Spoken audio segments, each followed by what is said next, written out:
Welcome to the event. We're really happy that you're here. We're about to go live in just a few moments, but before we lift off, there's a few important things we want to make sure that you're aware of so you get the best possible experience out of this. First of all, the sound current is supremely important to us, the musical experience. So if possible, we really encourage you to use good speakers or headphones to experience the class with. Second, if you have any pre-existing injuries, please take care of yourself, modify as you need to. Don't risk exacerbating an injury because of a yoga exercise. If you have any pre-existing medical conditions and you're not quite sure if this would be good for you, please consult with your primary healthcare practitioner and make sure it's the right thing for you. Also, make yourself relatively comfortable. You can use a cushion, and in fact, we encourage you in our seated positions, meditation practices, to use a cushion. It helps lift the heart up, keep the spine straight, and it's more ideal for the flow of energy in the body and for the meditation experience.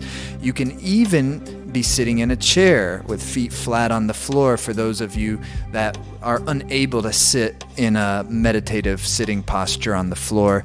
Just use a chair, and for many of the exercises, that will work perfectly fine. And then lastly, if you're having any problems with the video streaming, try refreshing the page, or if you see a gear icon on the video, adjust your resolution. If you're new to this type of thing, just take care of yourself. If there's something that you don't quite understand, I wouldn't worry about it too much.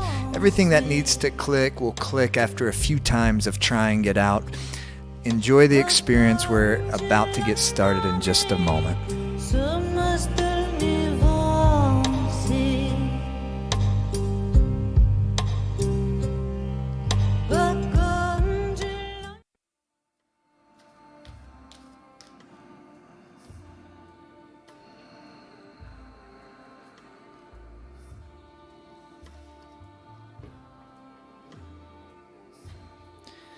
Hi, welcome.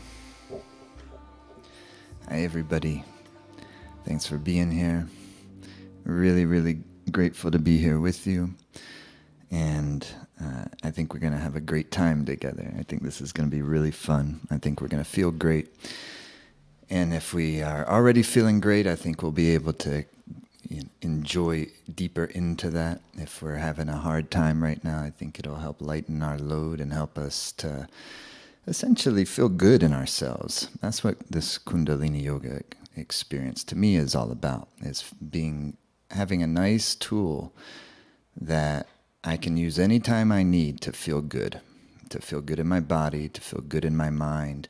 That's not dependent on whether the outer conditions of my life are helping me feel good or are causing me to feel poorly. You know what I mean?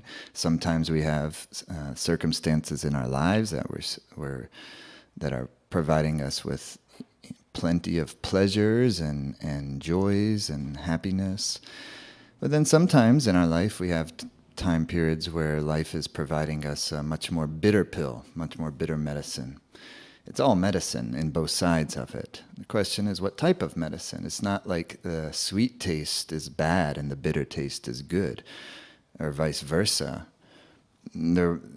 All of the sweet experiences of our lives and the bitter experiences of our lives are in and of themselves neutral. It's how we experience them that makes them either positives or negatives in our lives, meaning, do those experiences help us to become happier, or do those experiences cause us to have more despair or depression or anxiety or worry and so forth and so on? So with Kundalini yoga practices, we have a tool that can help to center the life force in the body in a pretty quick amount of time. We'll see. That's what we're going to do together. This is not going to be a intellectual journey really today. Not primarily intellectual, at least. It's an experiential journey. And some of these ideas help to give understanding to it and help to give direction to how we work with it. But when you have a tool like Kundalini Yoga that in just a handful of minutes even, you can get the life force centered in the body, well, then natural inner confidence arises, just relative to where you are right now. Because you're always working within the context of your own life, your own body, your own mind. And that's why we can get good advice from others from time to time, but ultimately it's our own experience that needs to reign supreme, I think. Because nobody has that experience but you. You can only take care of you, ultimately. I can only take care of me, is that I'm in charge of my happiness. And that's a powerful position, actually. It's an empowered position to realize that I'm in charge of my happiness, and I'm not giving that power away to any other person, any other organization, any other belief system, anything like that. This is the most important thing we have, is our own hearts, our own minds, our own experiences. And at the end of this thing, we're going to go with that. And so when you can get life force centered, then we feel a sense of comfort. We have a body confidence. We feel good in ourselves. And through that, the mind is able to relax because the nervous system is able to relax. And when the mind and the nervous system are able to relax, we will have access to our natural wisdom and our natural sense of joy that is available in all the circumstances. So whether we're having a real tough time or we're having a real great time, we'll be able to access the part of us that is supremely substantive. And that is the guiding energy of our life. This is what we could call our heart's calling, our heart's energy, our heart's voice. But it's also the voice of the intuition. Sometimes we think of intuition as maybe like an up here thing. My experience of intuition, it's very much how the mind-heart energy connects and circulates. This is why one of the reasons why I think and I experience Kundalini Yoga being so helpful in cultivating greater and greater intuition. Because when those life force channels in the body start to open up, and then you can get good flow of chi, of prana, of your subtle life energy, what I would, subtle life energy, but we could also say essential life energy. Your prana, your chi, that which keeps you alive, that which is living energy, is living intelligence. All the ancient cultures understood this. So it's wise for us not to lose those precious wisdoms that help to keep us alive and help to keep us happy. And when they're applied, for instance, to our environment, they help to keep the environment alive, help to keep the environment healthy. And the way that can get applied to our lives has an endless variety of potential expressions, because your life is completely unique. And you're born with completely unique body, a completely unique mind that's different from every other person on the planet. And so when we can get our energy to circulate in this way, because no longer it says dilute in the nervous system, in the peripheral of the nervous system. Stay with me for a second. Because when this essential life force, chi, prana, is more dilute or more in the periphery of our organism, peripheral nervous system, the mind tends to worry. Because the life force, the prana, is more erratic and arrhythmic in its rhythm and its motion. And see, prana is governed by the air element, and air element is the principle of motion. It's not important that you remember all this stuff.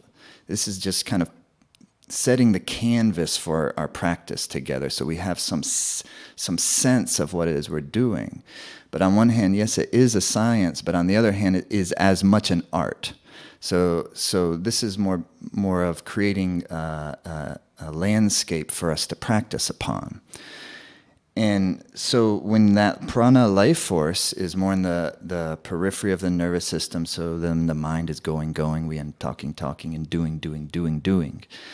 That's okay sometimes, but if that's the habit that's dominating the life, it causes all sorts of problems, all sorts of challenges. We become more fatigued. We lose our sense of inner confidence. We lose our sense of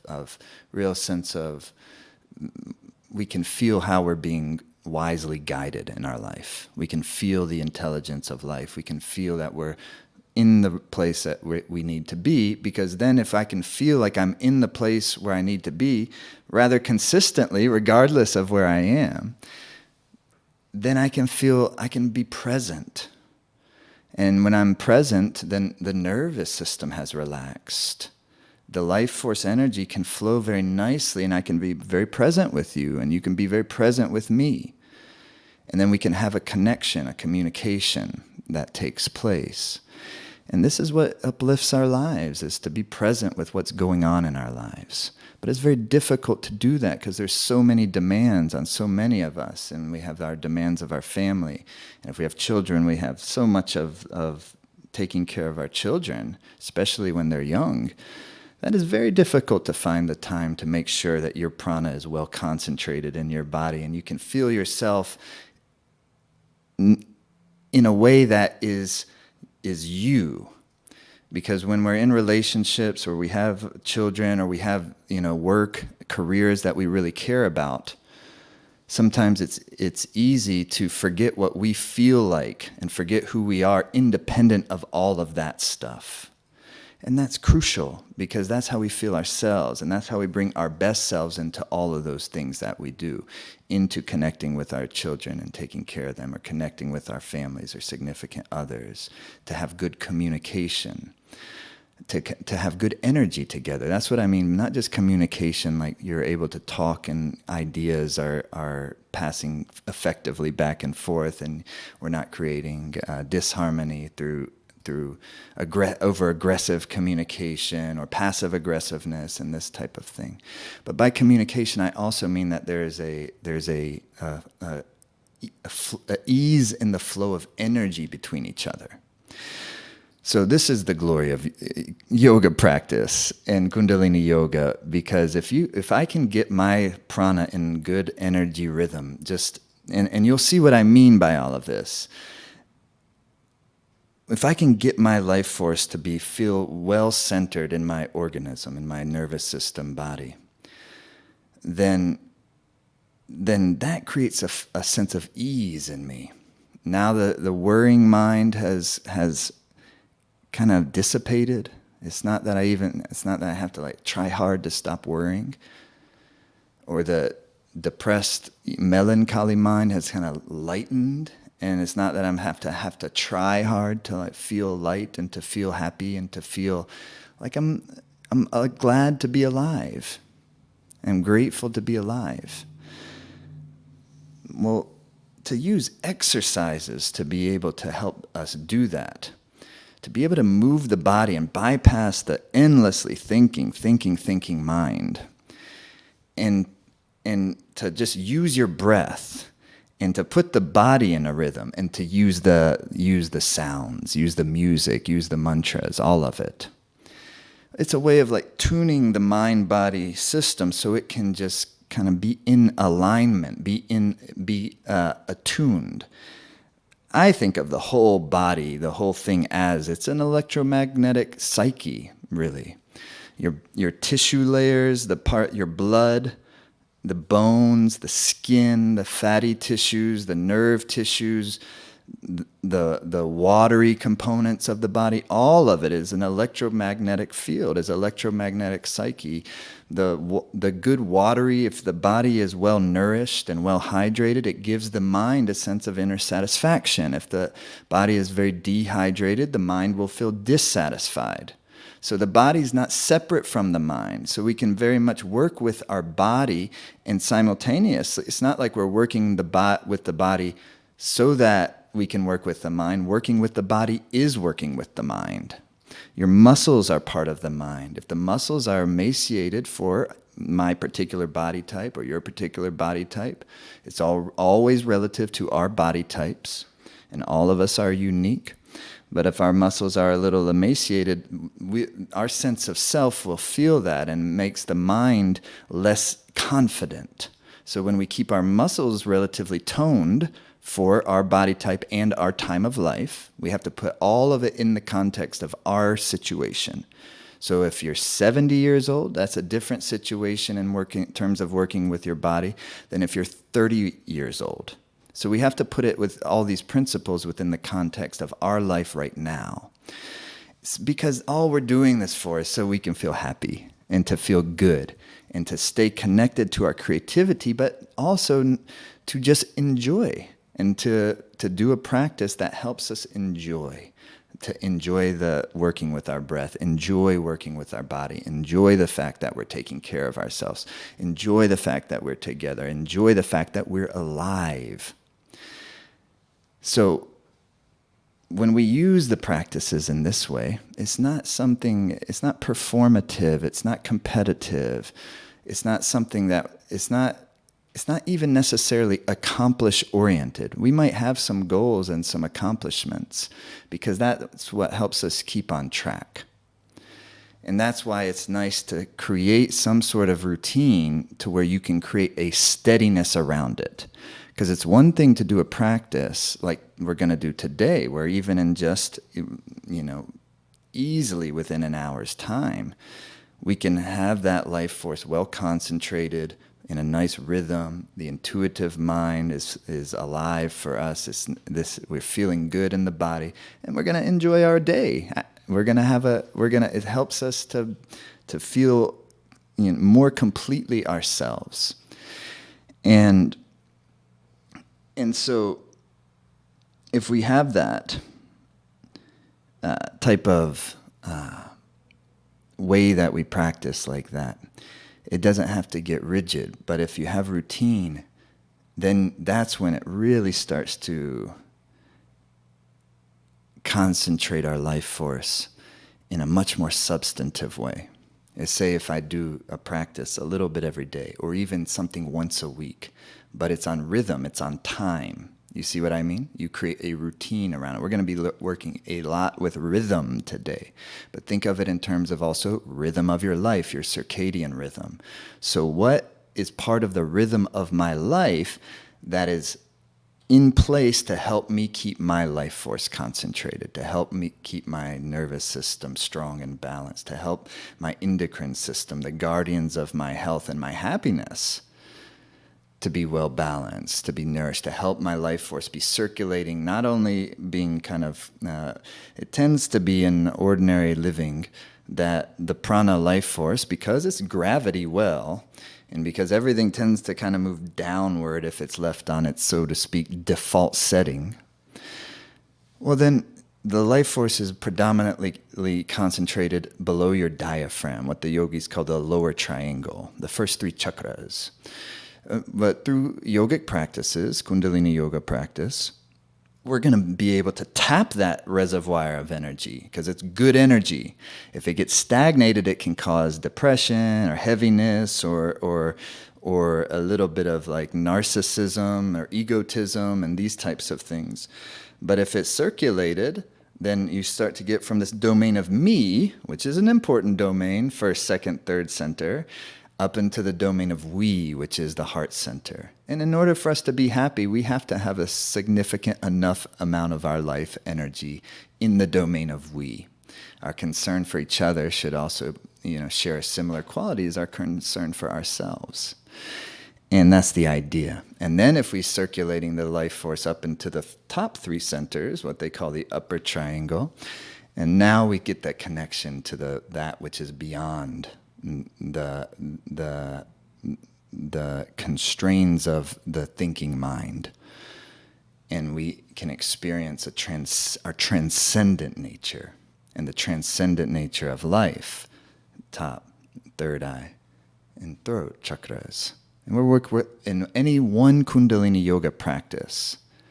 We're going to be working with all of that. That's what's beautiful about the system of Kundalini yoga, is it's designed to work the entire spectrum of the human experience, the human psyche. So it is, in that sense, truly a complete tune-up. And that's our endeavor for today, our journey for today, is the complete tune-up.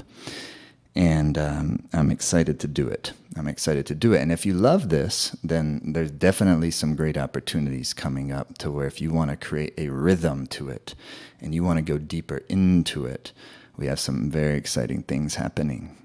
Okay, my friends, are you ready?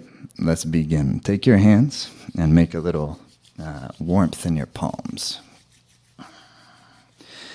And then you're going to take your hands into the prayer pose, negative side, positive side, female, masculine, coming pressed together, center of the chest, the domain of the heart.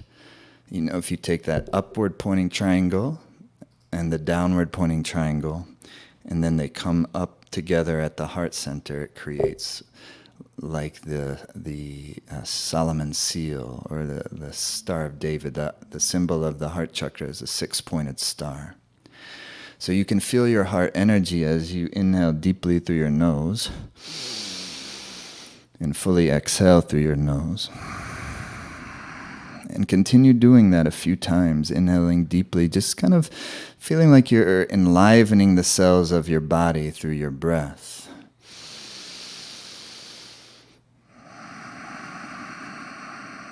And if you're brand new with this, just just try it out. Give it a try. Don't worry if it doesn't feel perfect yet. You're just kind of working with it. Trust me, after a couple of times of doing this, it really starts to open up. So you don't have to worry too much if you're not getting everything. It's just right now trying to give yourself a nice experience of lifting yourself up, of bringing some vitality into your body. Breathe through your nose. Give a little nice pressure to the palms. It's not a religious ritual. It's a yoga practice. Your neutralization of the left and right, positive, negative. At the heart center, we're giving a gentle pressure into the palms as your heart is also lifted up. Your chin is slightly in, and your shoulders are back. Your chest is out, chin ever so slightly in. And if you can, you lift gently up through your pelvic floor as you continue inhaling and exhaling.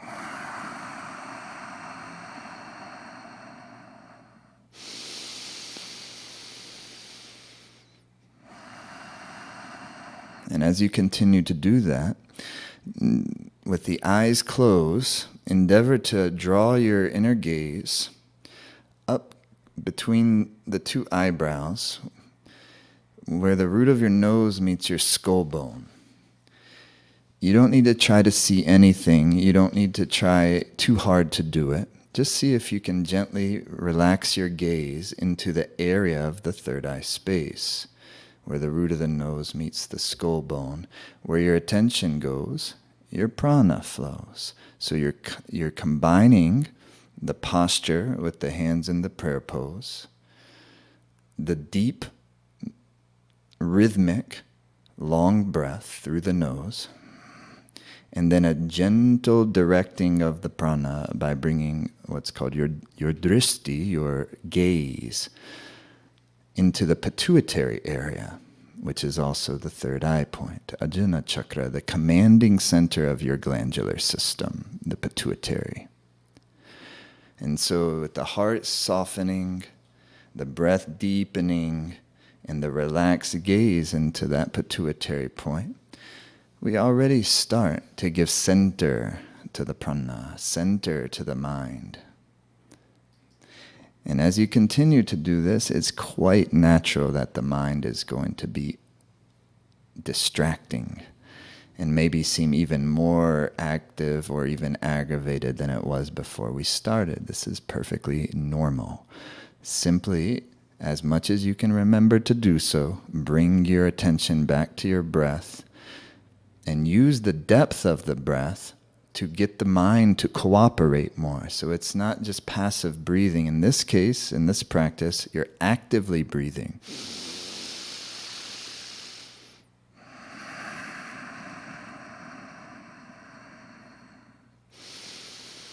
And for a few more moments, continue in that way, breathing how you're able to breathe long and deep.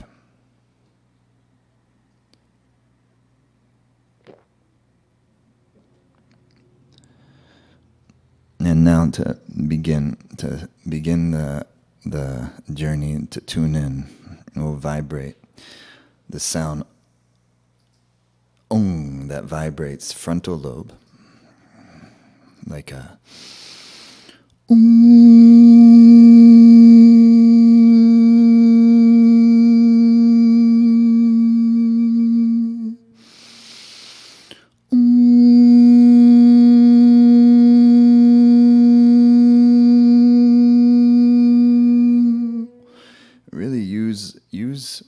It doesn't have to be loud, but you do want it to be vibratory, kind of feeling your body like a vibration chamber, like a sound chamber. And sound is so powerful and so effective. When we're talking about working with our minds and getting the mind to cooperate so that we can be more happy and we can be more relaxed and be more joyful and not flip out as much, maybe a little bit still, but not as much.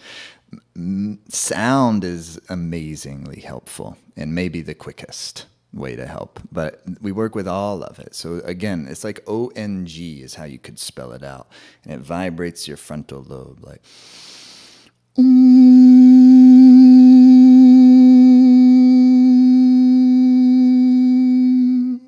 with each repetition of the mantra, the navel comes in like a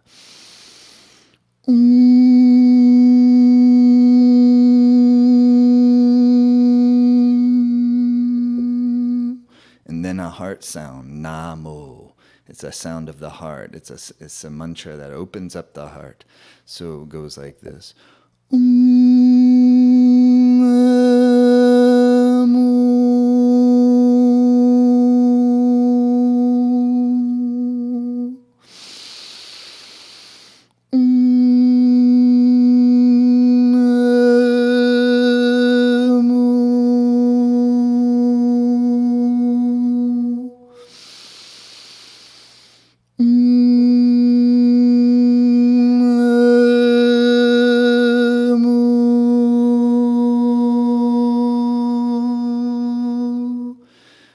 Mantra guru is not guru, it's guru. When you say guru, the tongue strikes your upper palate. You have so many meridians on the roof of your mouth that go back in rows the same shape as your teeth, and they connect to the different centers of our brain, our hypothalamus, pituitary, pineal.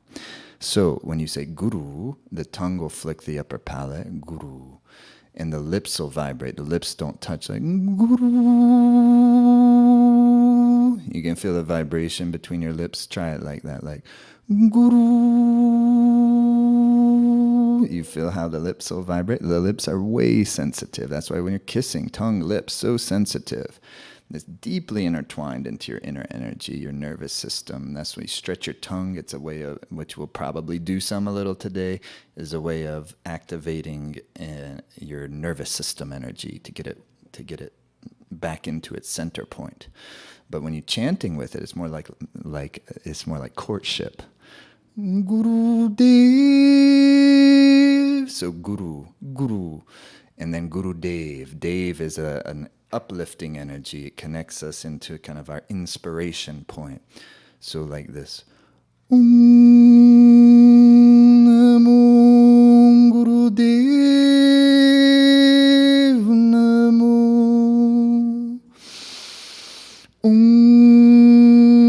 Namo Guru Dev Namo.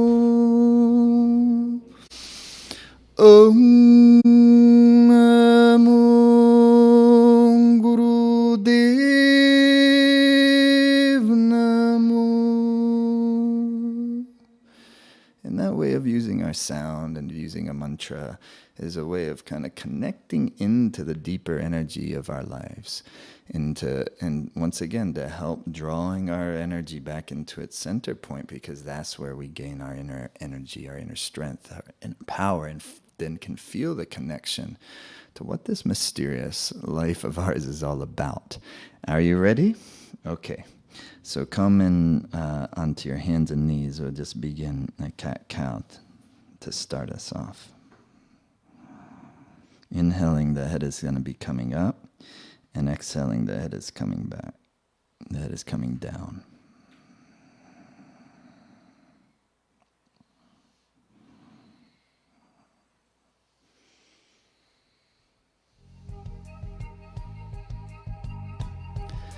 Spread your fingers wide. And just go your own pace as your own body. But mostly what we're endeavoring to do here is to create a nice suppleness of the spine. Circulating your cerebrospinal fluid. Think of your spine as like the battery system of your body and your mind. And so part of keeping the nervous system and the mind healthy, keeping the cerebrospinal fluid healthy, but it keeps everything healthy because it's kind of the center system of all your physiology, your physical, mental, and subtle energies. The skin shines when the spinal fluid is healthy. The eyes have a greater brightness when the spinal fluid is healthy. So create a nice little rhythm for another minute or so. The deeper the breath, as the exercises go along, the breath is going to be deeper and deeper because the energy is going to start to open more and more. The energy channels, the prana, the nadis, the meridians.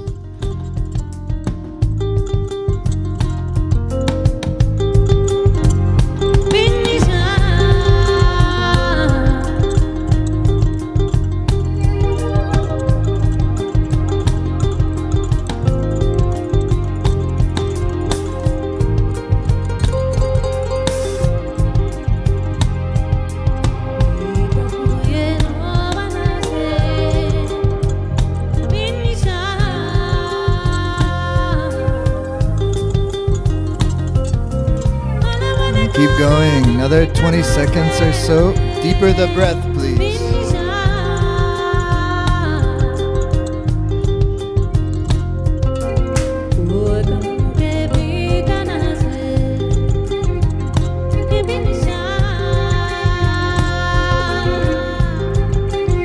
Beautiful. Inhale, head is up.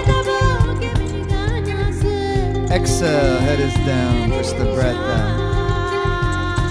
Push all the breath out, all the way through your nose. Pull your navel diaphragm up to push your breath out. Good, and relax. Come sitting up on your heels. Or you can be sitting on a chair if you're unable to sit down on the ground.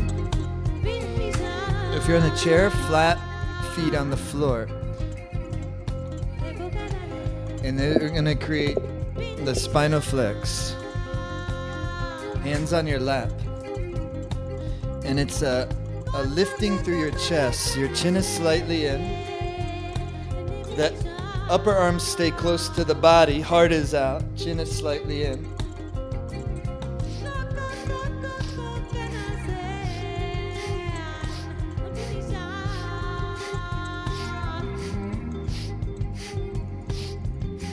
You see how I'm not trying to create maximum extension. I'm creating a flexibility, a suppleness, and I'm using the body and using the breath. And now beginning to go into a rhythm. Breathe through your nose. Sat, num, sit, num.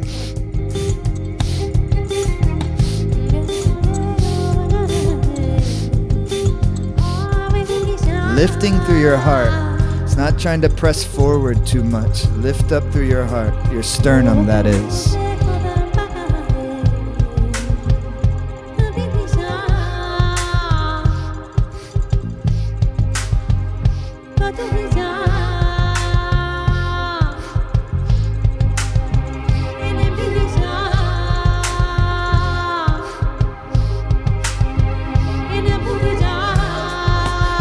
Deeper the breath.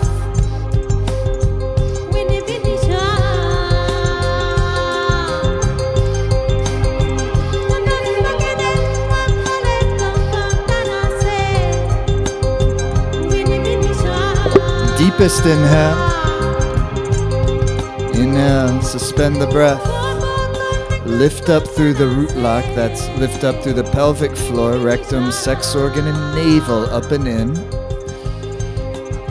And exhale. Fantastic, no? Come sitting cross-legged, easy pose.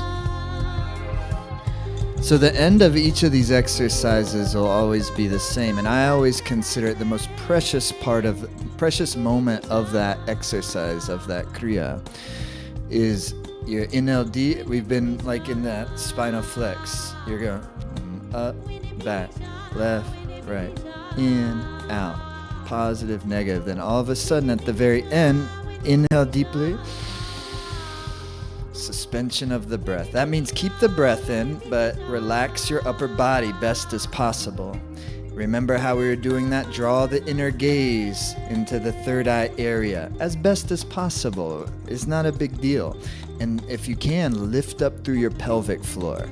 What we say in yoga, mulband, the root lock, lifting up pelvic floor, rectum, sex organ, then also the navel, the abdomen, just under your belly button. Don't worry, I'm giving you, if this is new, do what you can, and don't worry about the rest. And if this, for today, if I would just say, go on the journey, do what you can, leave the rest. And then if it's really connecting, it's really feeling deep, then jump in with us in this week-to-week course that we're doing. For today, let's just go into it. Hands are, now you're sitting cross-legged, but you want to still try to keep your pelvic, your sit bones connected, heart lifted up, and then same thing.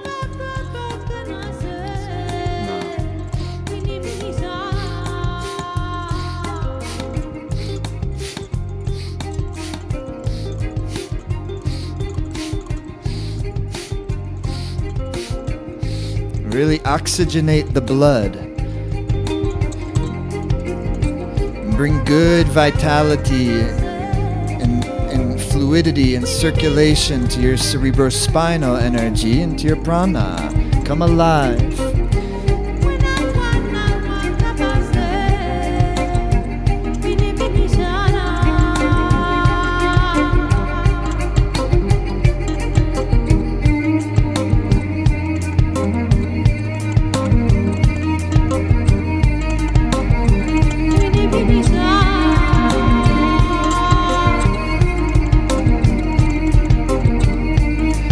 Another 30 seconds. Keep the rhythms.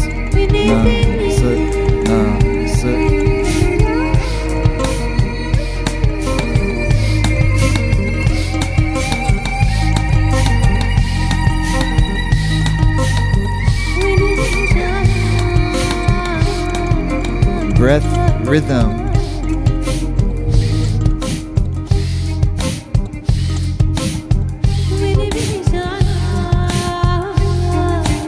Deeply inhale and suspend the breath. Lift up through the pelvic floor, rectum, sex organ, navel, and suspend the mind and bring the gaze into the area, the third eye, the intuitive pituitary space. And exhale. Fantastic, no? Take your hands up like this to your shoulders. Heart is open, heart is soft, pelvic floor is lifted. It takes a while. If you're first learning it, well, of course, it's going to be a little clunky and mechanical. But once you get those basic, and it's fundamentals, Mula Bandha, that's why I'm so excited about what we're doing this week. I love fundamentals. Fundamentals are the backbone of everything. If you deepen fundamentals, always refreshing fundamentals, the practice stays fresh. That's why they say beginner's mind, Zen mind.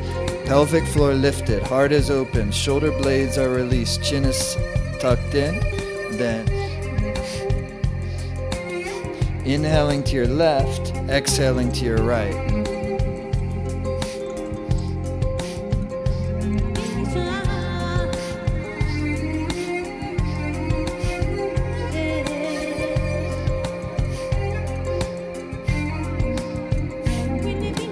Yes, substantive rhythm to the breath.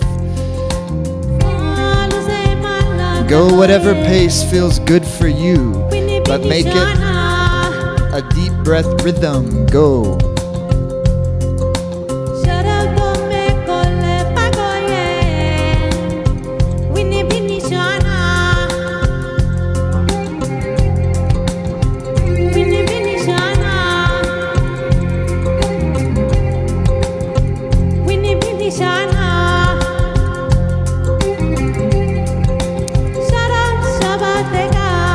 Now use the exercise with the breath, with the third eye gaze, with the feel of your heart to open up the energy system That is the spinal system.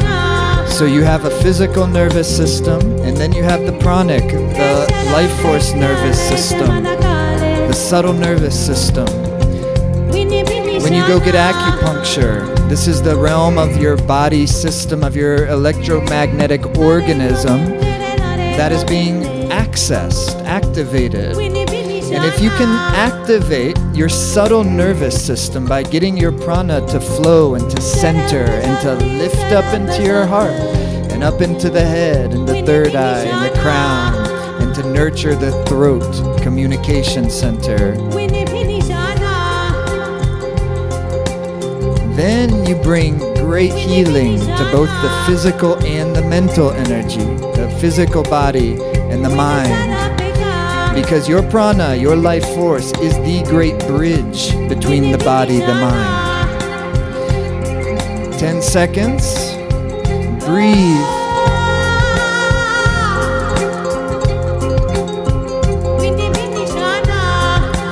To the center, your deepest inhale. Lift up through the pelvic floor, utla, navel, heart soft. Meditative gaze, third eye.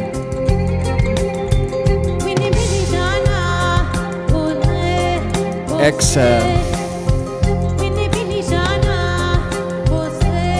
Muy bien. Perfecto. So hands on your knees, chest lifted up, okay? It's a rhythm.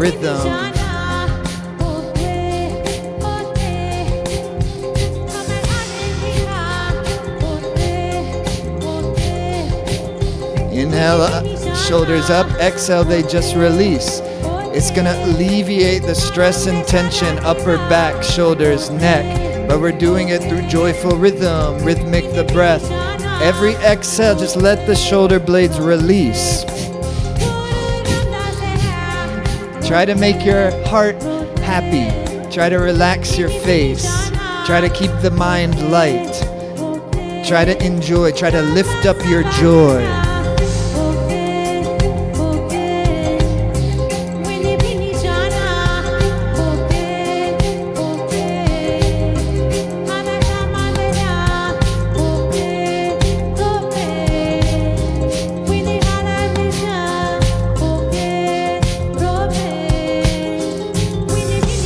Use the breath rhythm, circulate the prana up into your heart and up into the throat chakra. That's why it's opening up the channels in the spine, in the upper back, in the shoulders. To let that prana life force chi circulate. It's a center of your intelligence. It's a center of self-expression.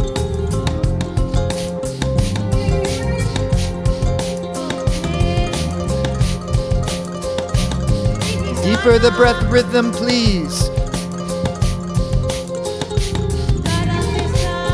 Now inhale, squeeze up the shoulders. And release. And very nice. Can you, like this?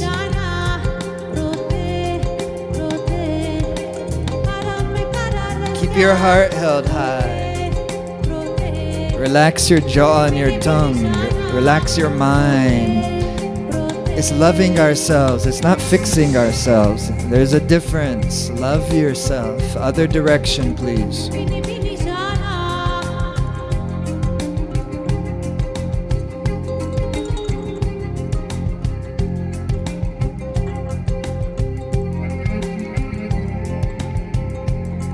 Good. Inhale, center. Stretch your legs out wide. Just a couple more of these, and then we begin our fantastic meditation. Inhale, center. So here's what you do, my friends. Flex your feet. Make your toes engage. Make your toes engage. Flex your feet. Heart lifted. Don't worry about touching your toes. Nobody cares here about touching toes. If you touch them, fine. Inhale, center. Turn to the either side, and then exhale. What I want you to do is go slower. And I want you to fill your lungs with every inhalation. And I want you to lead from your navel and follow with your heart and resist your urge to try to get your head down to your leg or to touch your toes if you're not able to easily do that. What I want you to do is to love your body and to appreciate it for exactly where it is right now and open from there. Nurture, allow it to become more flexible, allow it to become more chronically rich. Every inhale, fill your lungs. Create a nice rhythm. Sut, nam, sut, nam, sut, nam, sut, nam, sut. Keep going. Deep, deep breathing is the idea. Feet are flexed. It's called your life nerve, your sciatic. It's about keeping ourselves young, keeping the body full of good vitality. You need both strength and flexibility. So as you come up on every inhale, whichever side you're on, press that leg into the earth. That'll strengthen it and it'll help lift you. It's called using your root line. You'll learn all about this in the complete course. For today, just give it a try. You want to learn the science? You want to learn and practice the deep art? Jump in for the course later this week. For now, breathe.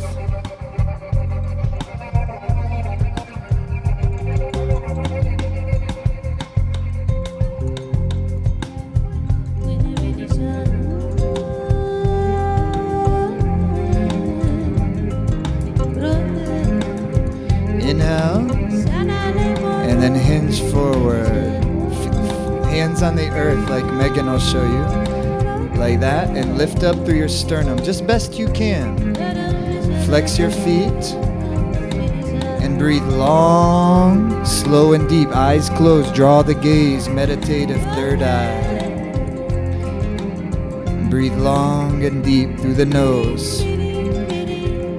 Groin area is relaxed, heart is softened, but feet are flexed, toes engaged, fingers spread wide, chin is tucked slightly in, shoulder blades released down the back. Breathe into it.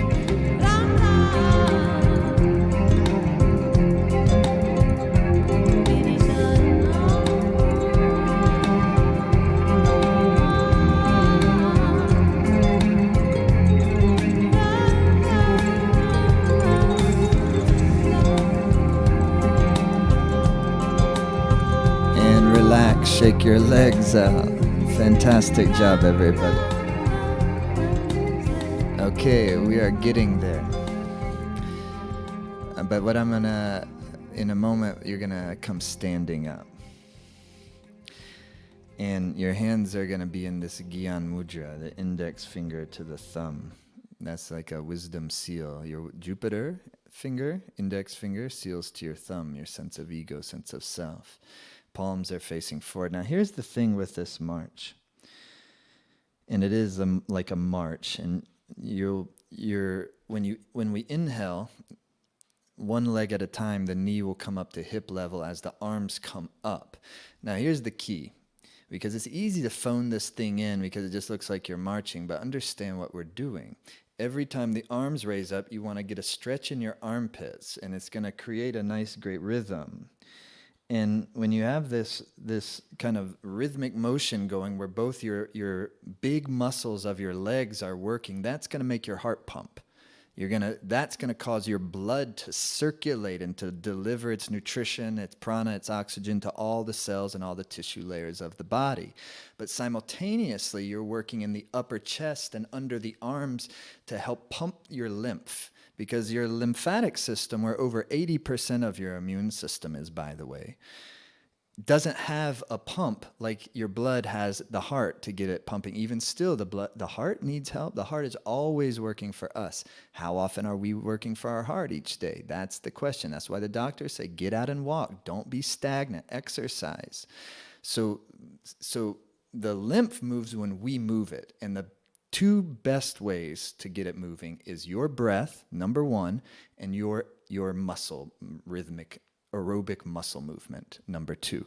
Number 3 is a massage, but you can massage yourself, of course. But when you get in the shower in the morning, it's like get the lymph going. Feel good. The skin will benefit. The immune system will benefit. You will benefit.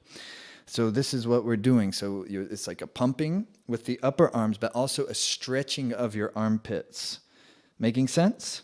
All those lymph nodes under your armpits and in your chest. Keep ourselves healthy. Ready? As I would go like this. Nam, sit, nam, sit, nam. Inhaling up, exhaling down. Get the knees up to hip level.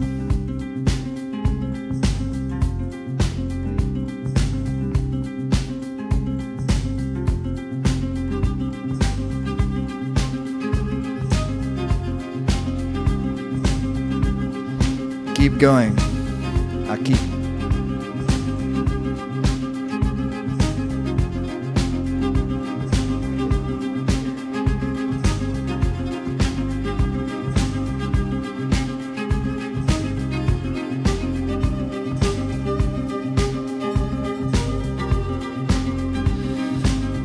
Another 2 minutes. Let's go. Concentrate. Eyes on a single point of focus.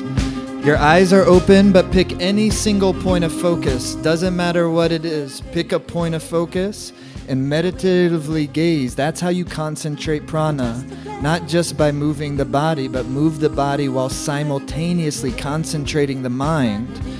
So every exercise, every kriya will have a point of focus, a drishti. And the point of focus is what helps to activate or to concentrate the activated prana. Life force is being activated through your breath, through your body movement. It's concentrated through your drishti, your point of focus. Keep going.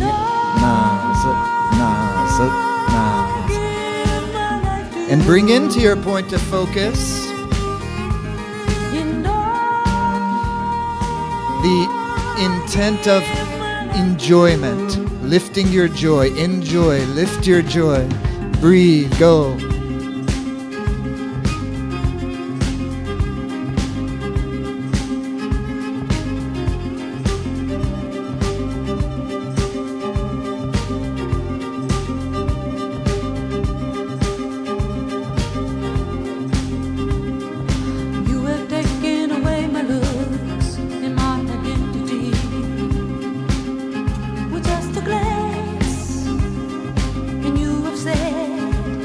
What can't be said? 30 seconds. By making me drink the wine of love and devotion, you have intoxicated me with just a glance. You know I give my life to you. You know. Inhale deeply, stretch your arms up, open the armpits up. The exhaust of your brain. Fingers stretch wide and tight. And exhale. Okay, stretch your legs out wide.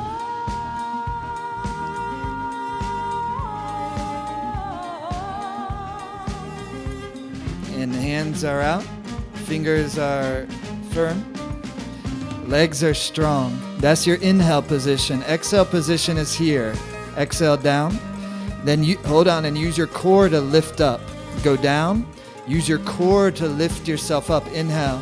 Now you might not be able to go down as far like Megan is. So show Megan like a modified down. Like that. You just go down to where you can. So you want to go only to where, you see how she's keeping her chest, her heart from collapsing? And so you want to make sure wherever you're coming to, whatever your degree of flexibility, the main thing is building vitality into your core. And so if you commit to keeping your chest from collapsing, then you'll have to use your core to lift yourself up on your inhale. And so when you inhale while you're drawing the core in, That's going to move prana up into your heart, not only develop vitality into the inner lower body, okay? Arms are out, legs are strong. Here's the inhale, and then exhaling down, and go your own pace. But please make sure you're moving at a pace where you can really take a deep breath in. You can really lift through your core, open your heart center.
Good. Inhale.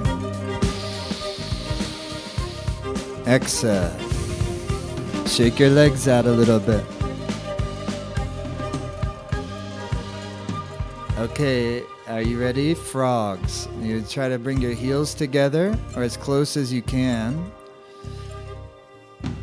And you're going to be on your toes.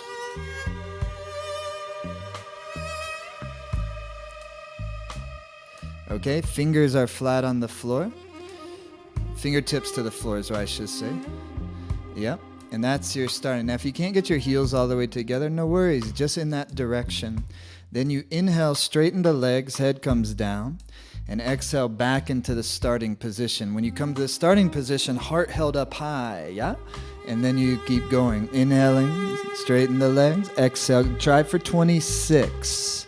But just do your best. My friends, the most important part of it, remember the breath. Breathe with great depth.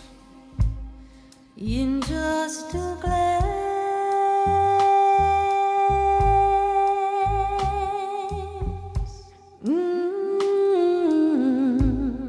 in just a glance. It's a potency exercise. It strengthens your heart muscle. It strengthens your inner vitality. In just a glance.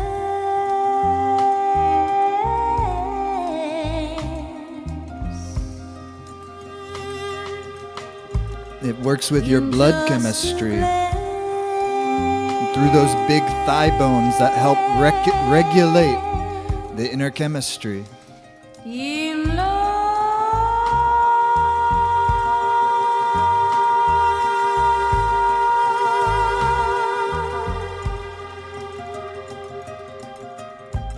Good job. When you get to 26, come relax sitting down. Find some water, drink some water, please. In love.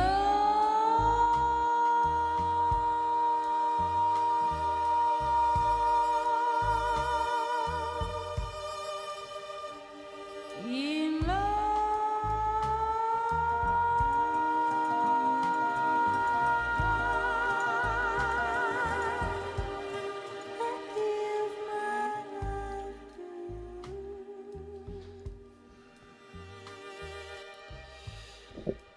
Everybody in the Zoom room's been looking amazing.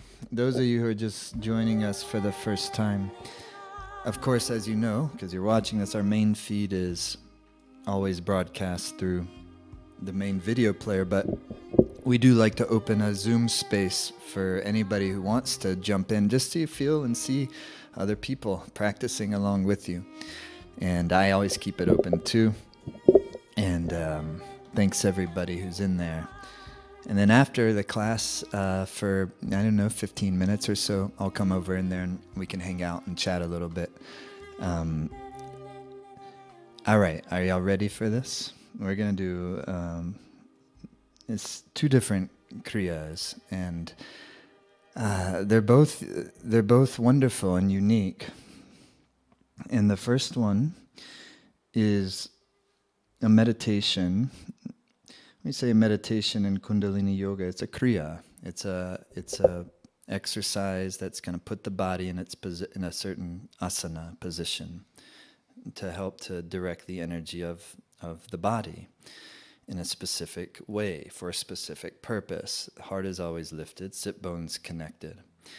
And this kriya is about connecting the subconscious mind, which is the realm of our habits, the realm of so much of our suffering in our life is due to the habits, and we could even argue that all of the suffering that we experience is due to the habits of the subconscious mind. Because once the subconscious mind is purified, then the tendencies and the narratives that are not innately part of are not part of our innate nature. When those are cleared away, then what we actually have is our genuine self that we're experiencing. And how others experience our genuine self is through what? It's by us experiencing our genuine self. That has to come alive in me first before it's going to be really palpable to as much to you. Of course, we can sense somebody's genuine nature, even underneath all of whatever might be going on the surface, because we have that recognition that at the center of every living being is pure energy, is pure love, is pure consciousness. And so the more that we can get that to come forth, the more that we can get that to shine through our life, to shine through our heart, to shine through our eyes, to shine through our smile, to shine through our work, to shine through our relationships, to shine through our artistry, the more of dharma that we are experiencing, the more of real genuine purpose that we're experiencing. This is the art, the science of Kundalini yoga.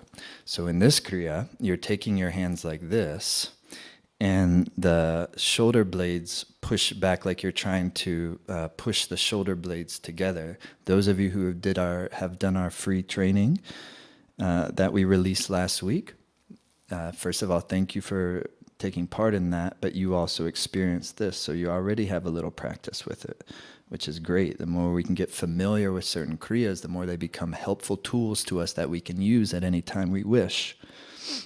So what you're going to be doing in this kriya, this meditation, is what's called a Trinity breath. It's a 3-part breath. And it's going to be 2 inhalations through an O-shaped mouth and 1 exhalation through your nose, like that. And when you exhale through your nose, the navel comes in, the diaphragm lifts up. It takes a little practice, but that's going to be the breath, and I'll work with you through it. Your index finger seals to your thumb, Gyan Mudra. The other 3 fingers are nice and firm. The upper arms are as much as close, if not against the rib cage, as close as comfortable. You don't want to be totally uncomfortable, but there is some firmness, finding the sweet spot of soft heart, solid body. Bring like you're trying to make your shoulder blades touch almost, and that'll press your heart forward. And then what we're going to be doing is you have your eyes mostly closed. You can allow just a touch of light to come in, or you can close them all the way. And first you're finding yourself comfortable in that posture. And you're feeling the energy of that posture with your fingers nice and firm. Ideally, your pelvic floor gently lifted and the heart softened. First, let the breath flow long and deep through your nose.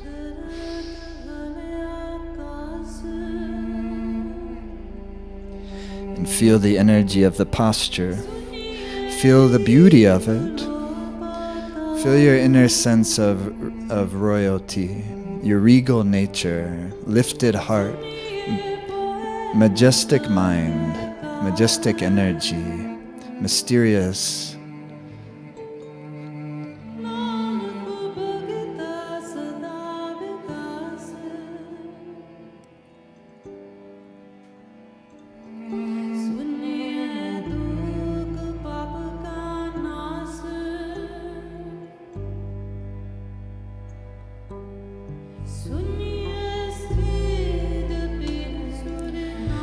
And we're going to begin the Trinity breath. I'll lead it in.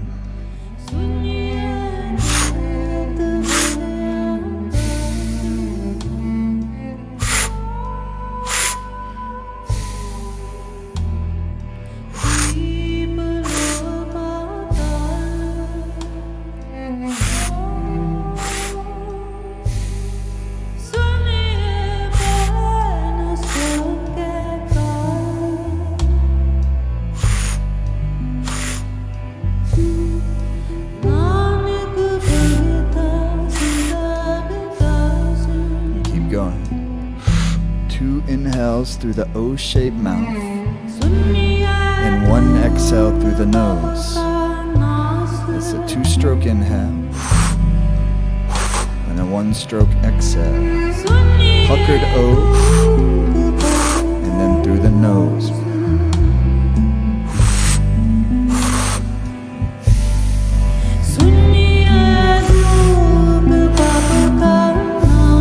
And hypnotically breathe.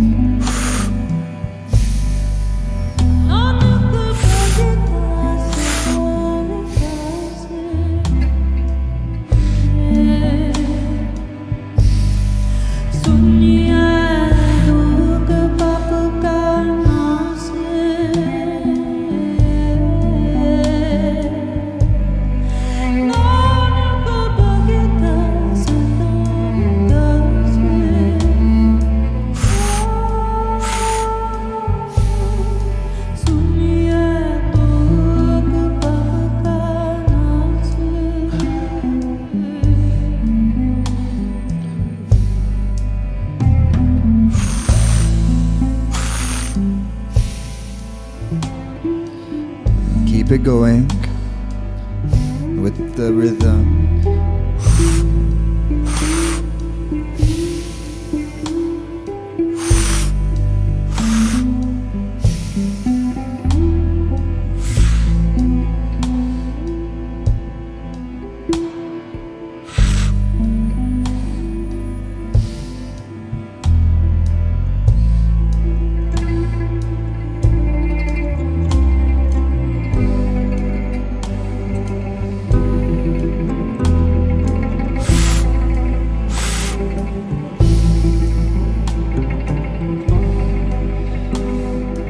It's a difficult little meditation, but if you use your diaphragm and breathe with those two strokes, with good substantive rhythm, it will open up the clogged center.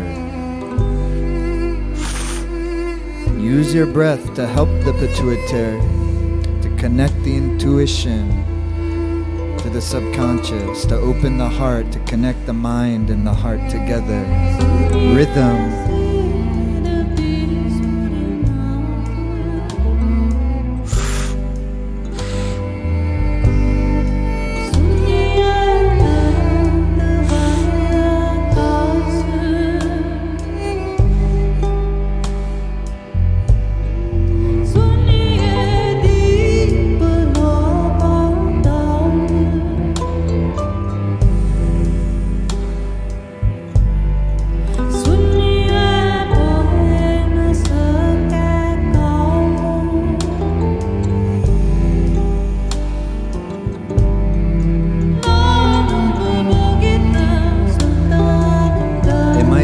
A little bit into a dream space.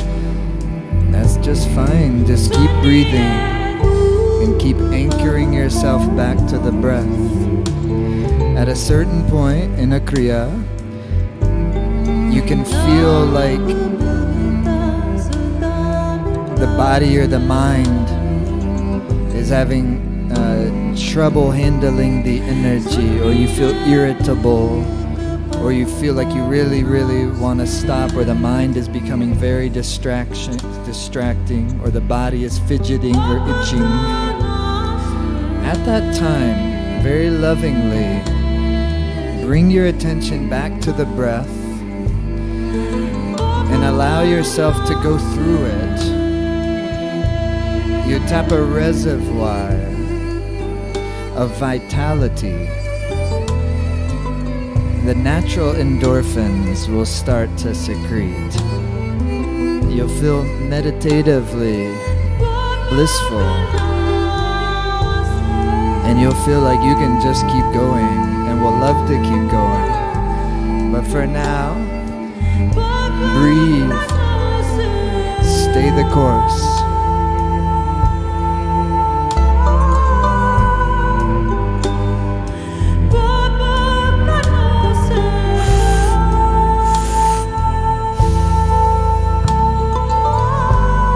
Body as steady as possible.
Keep going, softening the heart as you feel comfortable to do so.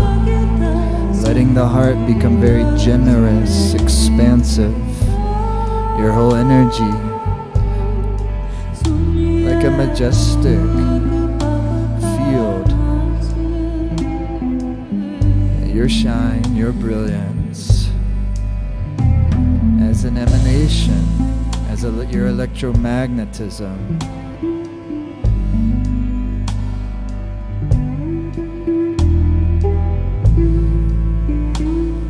Stay with it best you can. Anytime you need to lay down, you need to rest, by all means. Otherwise, meditate hypnotically. Breathe, hold the posture in a beautiful steadiness. Only a little while to go.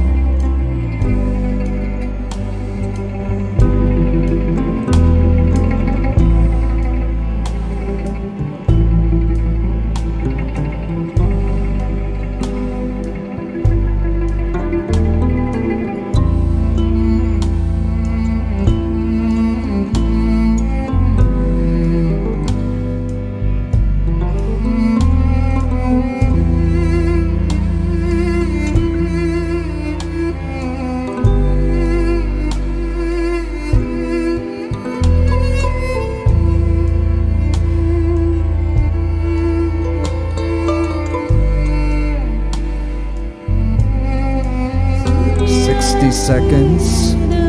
Try to focus for the last minute.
Through your nose, inhale deep.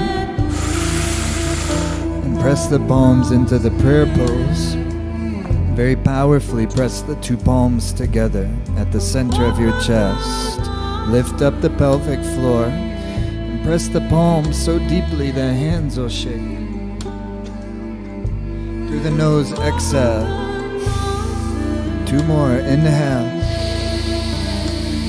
Now lift through the pelvic floor, suspend the breath, and with all your strength, press your two palms together. Concentrate the prana, lift the pelvic floor, tighten the spine a bit. Press the palms, through the nose, exhale. Inhale, my friends, deep. Lift the pelvic floor, soften the heart, press the palms with deep power. Tighten the spine, press them so it shakes the palms, the inner strength.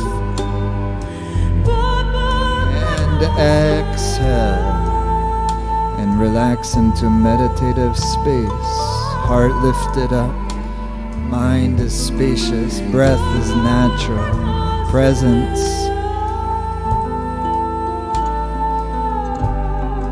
Beautifully present.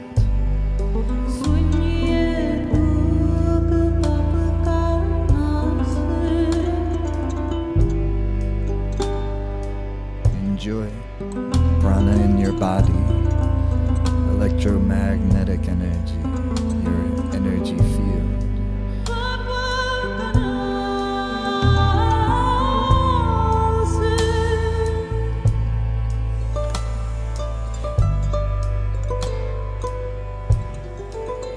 And slowly come onto your backs and relax onto your backs.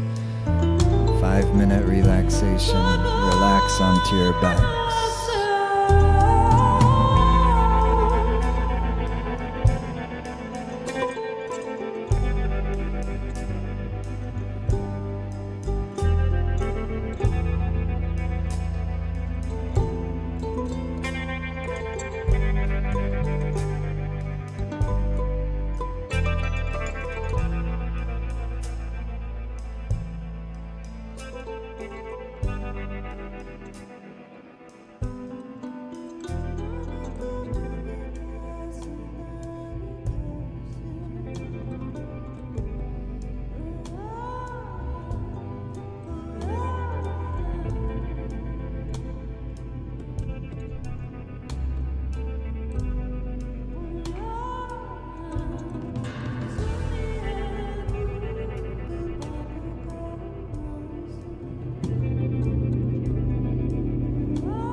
fingers, move your toes, rotate your wrists, rotate your ankles.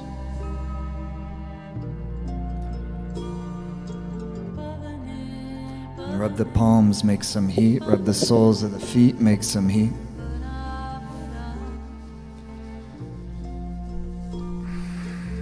And cat stretch to each side.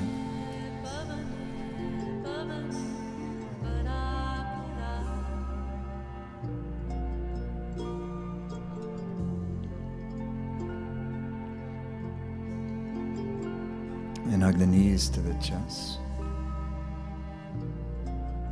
Rock and roll a couple of times.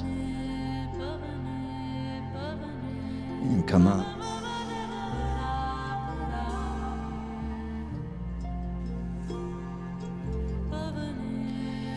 Come into meditative space.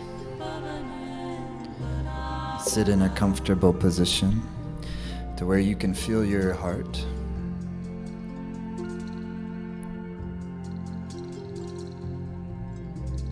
Let your body breathe quite naturally. And here's how then you can utilize this good energy that you work hard to generate and to put it into a prosperous projection, a good wish, a sense of prayerfulness, if you wish, but choose a context or a semantic that actually resonates and feels real to you. Essentially, it's taking the energy of your heart and your genuine wishes for your own life, starting, of course, the simple wish to be happy, the simple wish to not have to suffer, the simple wish that whatever happiness I do have, may that cup overflow. And then if I can also extend that wish to others, then it becomes even stronger. And the less biased my wish for others is, where I can start to really tune in to the reality that this is a web of life, and what I put into that web is what comes back to me.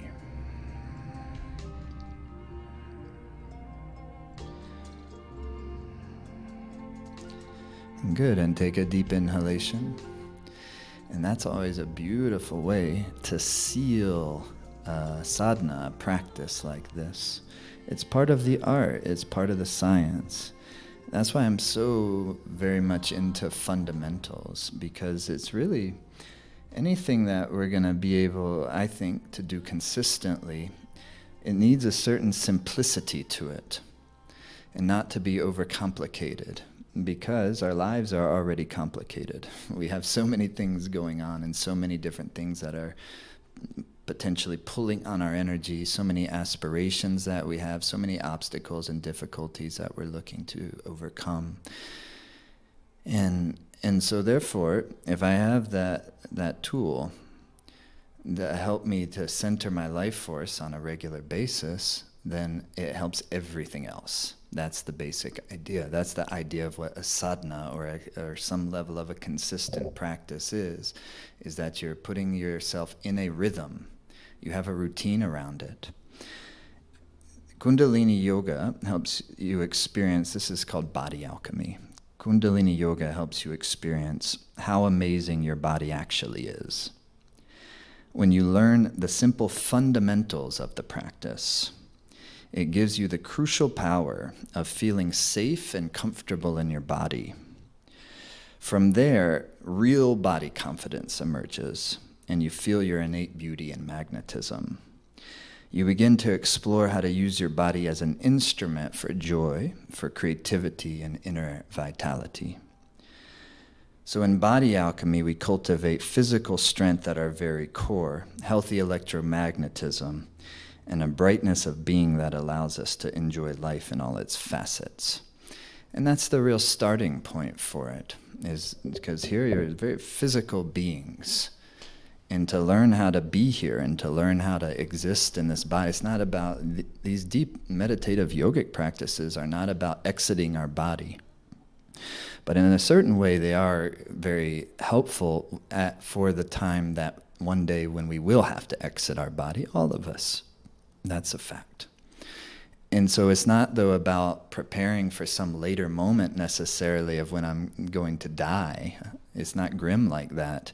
But by helping to keep my life force healthy and well-centered in my being, and the heart is open and the mind is clear and creative and being nourished with enough joy in life and enough love in life and enough creativity. Our mind is nourished by creativity. When we lose our sense of creativity, it's when depression starts to sink in or anxiety can sink in.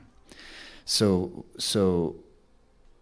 when that is the experience that I'm having on a more and more relatively consistent basis, the more the whole rhythm of my life starts to improve. And so that's what we're doing with this work, and why I'm so into really going deeply into the fundamentals. Sometimes we've been calling this like a beginner's course, but it's not really a beginner's course. It's a course on fundamentals. And the juice, I think, is in the fundamentals. Of course, it's perfect. I wanted to create a course to teach this Kundalini yoga in a way that's not dogmatic. It's also not fluffy. It has substance, it has science, but it also has art. Because I find that the real joy in it is in the art of it, not making it too, trying to make it too rigid of a science, but keeping it light and keeping it fun and keeping it something that elevates us and uplifts us. So that's the first module of the course, is body alchemy. And then into the second module of the course, it goes into ancient breathwork practice. But every module of this course, it's just simply called Kundalini, the essential course. This is Life Force Academy's essential course on Kundalini yoga. And every module will have a full experience, because that's how, just like today, it's a full Kundalini yoga practice where you're going to go through all the elements, all the facets of it in a single sadhana, in a single practice. So every module will have that. Every module will be 2 hours long. But every module will be using that practice to unpack and to elaborate on the specific fundamentals of that facet of Kundalini yoga, starting with body alchemy, then moving into ancient breathwork, which is the practice of pranayama. And breathwork is pranayama. Breathwork is a big part of it, but to be really accurate, pranayama is not just breath work. It's the ability gaining the skillfulness of being able to direct and move your own prana. One way we do that very powerfully is through breath work. But then the more and more we work with the breath and work with the pranayams in terms of a breath work technique, breath work is very popular nowadays, especially. These are ancient practices. The more that we're able to use the breath, the more you gain the ability to move your prana also with your mind. And what does that mean? It might sound like super mystical, esoteric. Not really. It's that to move your prana with your mind means that you have the power to choose what you want to do. Even if, say, for instance, say you're going through a difficult thing in your relationship and there's an impulsive part of your mind that wants to lash out. But there's another part of us, of course, that would rather be able to communicate harmoniously and be able to stand our ground, set our boundaries, but do so out of love and compassion, not out of anger and harm and kind of subconscious. That's what we talk about. So much of our challenges are in our subconscious mental tendencies to lash out at the other. And then we regret it later, that we didn't want to hurt them. We didn't want to seem like we were trying to hurt them. So that's what I mean, to be able to move prana with your mind. It means many things, some more subtle and esoteric, but on a very practical level, it also means being able to choose which part of yourself you're going to listen to. And then you're going to allow flow to where those other parts that might want to lash out become less and less and less dominant. They lose their sense of electricity. Doesn't mean your mind won't still have those thoughts or tendencies or even emotions, but they lose their surge that's so hard to resist and overcome. And more confident and loving we are in ourselves, the more and more we're able to experience the parts of ourselves that are so magnificent. Our creativity, our intuition, our compassion. These are the things that give us joy. That's what the Course is really about. And the fundamentals to help tune your instrument for that to take place. The third module is called Sound Medicine. We got a little taste of it, but we're going to go deep into it. Mastering Your Mind is module 4. Module 5 is the art of Kundalini meditation, the art of Kriya.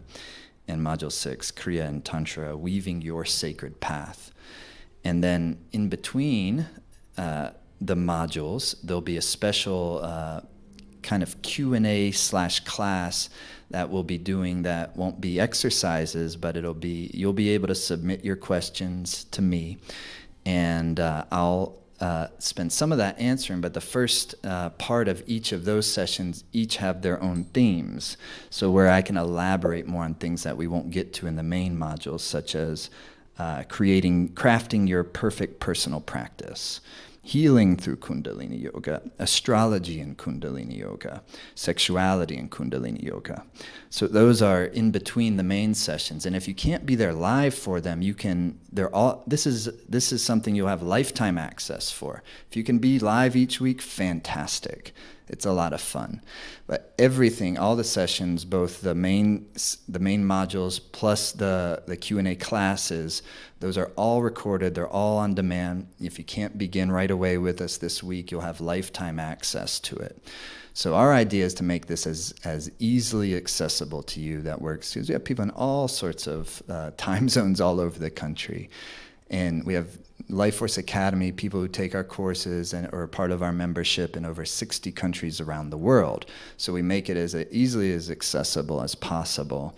Everything's available in this course after it gets live.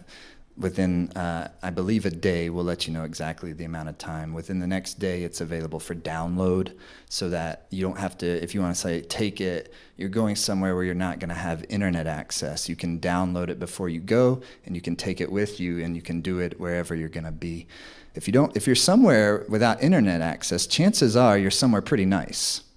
You know what I mean? And so you might have gone up into the mountains on a backpacking trip, but maybe you can still do a little of that course. And we provide the teachings parts also in audio, so that you can, even when you're hiking or walking your dog or doing the dishes or taking your kids to school, you can listen to it as well. But the idea is you use the course as a way of concentrating your life force, because we're going 6 main modules. It's a 6-week journey. Maybe it'll take you longer than 6 weeks, but the idea is to create a rhythm around it, to create a routine around it, and then the course itself will help you create a routine in general to keep going and to really have the practice as a tool. It's not getting overly sensational about anything. Sometimes we do that with practices that help us so much. Kundalini Yoga just plain out works. I've been doing it for over 20 years, and I've been helping other people learn it for almost that long. So I've seen it over and over, and I'm more fascinated by it and more in love with it now than I ever have been before, because it just keeps deepening for me. I love doing the fundamentals. I'm not coming to this course like this is a beginner's thing and I'm not a beginner. I'm coming into it and going deeper into the fundamentals with you myself. And I think that's what makes it come alive, and that's what makes it more fun. So is it perfect for beginners? Definitely. But it's also, it's a course on going deeper into fundamentals and to keep your practice fresh and keep it inspired, because if whatever we're doing that is helping us in our lives, like a meditation or a yoga practice, if we don't keep it fresh, it tends to start to get more and more difficult to stay consistent with. And anything like a meditation system like Kundalini Yoga is also, of course, purifying the psyche, purifying the subconscious. So at times there's going to be subconscious resistance anything we're doing, it's not just Kundalini yoga, but anything we're doing that helps us grow and blossom is going to provide us with a resistance, where we are going to have to work through stuff, where it's going to be more difficult. So if you have a system and you treat it like an art, then you're prepared for that. You know that that's par for the course. You know that this is to be expected. And furthermore, you see the value in it, because when hard times hit us, when difficult resistances hit us, those are the moments where really are breaking through, and we're getting to the next level in our blossoming of our life and the blossoming of our mind and our hearts. So that's what this thing is all about. And I just want to invite anyone who is feeling the call to be a part of it, to join us. The first module is this coming Wednesday. However, again, you can start at the moment you're ready. Maybe you're really busy. It's been really busy lately for a lot of us. But this is worth taking time for. And I try not to, because I have the capacity to be a little bit tendency towards always feeling like I'm really busy. So I have to be careful with my mind and make sure I let my mind know is no, we're making time for the things that are important, whether that's connecting with our friends in meaningful and substantive ways and nurturing all the different areas of our life that really deserve to be nurtured. Our friendships, our important relationships, our most importantly, the relationship with ourself, and having time where we're really taking care of ourselves so that we can serve in our lives. And this is an example of that. So if you're feeling inspired, would love to have you a part of this. And we've created a page where you can read. I just read the description of body alchemy. That's what I was reading a moment ago. But you can read the descriptions for every one of these modules. We worked hard to try to, transmit what this is all about, so you can feel if you want to do it or not. And we also make a guarantee if you get the course and for any reason you start it and you decide, actually, this isn't for me, or I can't do this, or I don't want to do this, as long as you let our team know within 60 days, they fully refund it. So that's what I mean by we just try to make it, all right, we have to obviously charge for the courses. There has to be an energy exchange. It takes a lot of energy for us to keep this thing going. It's a ship that needs fuel, and the hard work from a lot of people. Life Force Academy has an amazing team. You have any questions about the course, email them. They will get back to you. They're super helpful. We have a team of loving, kind spirits, but also hard workers, and it is hard work putting this on.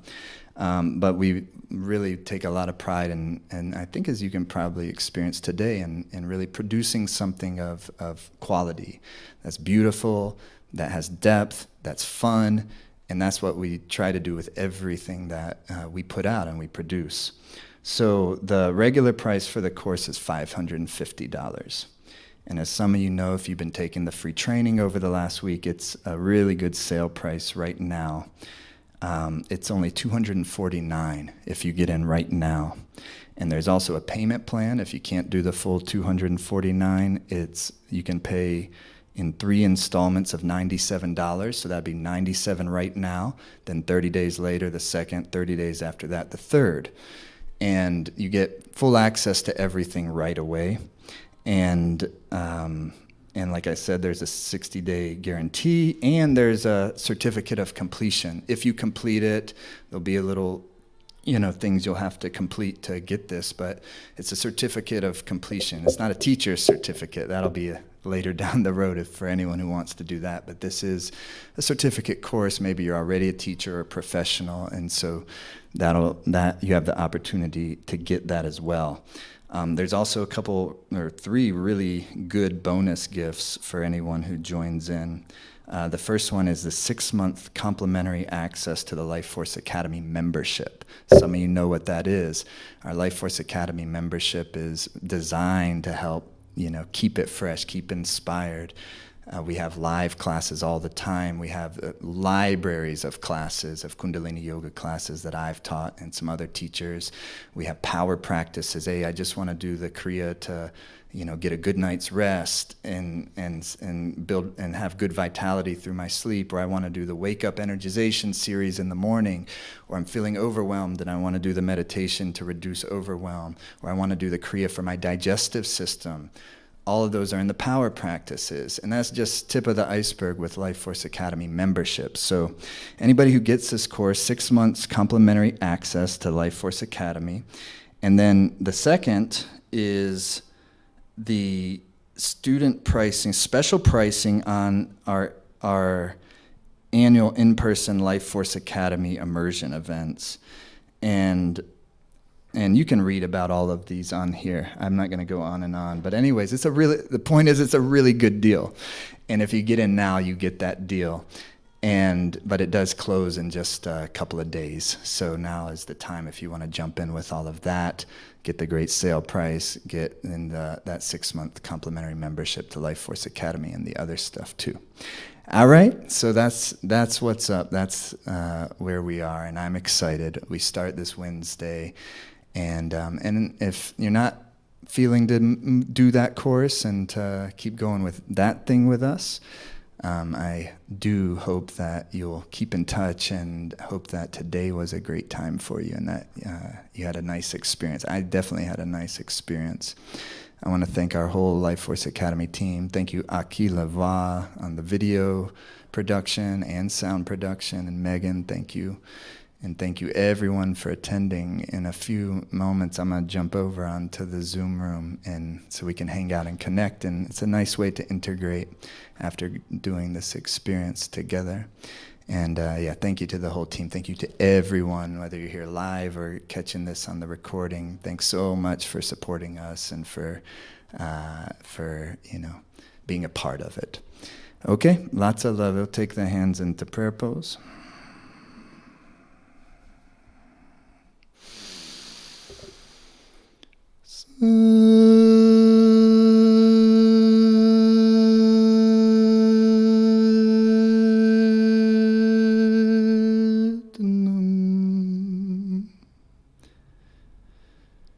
Have a beautiful day. Thank you.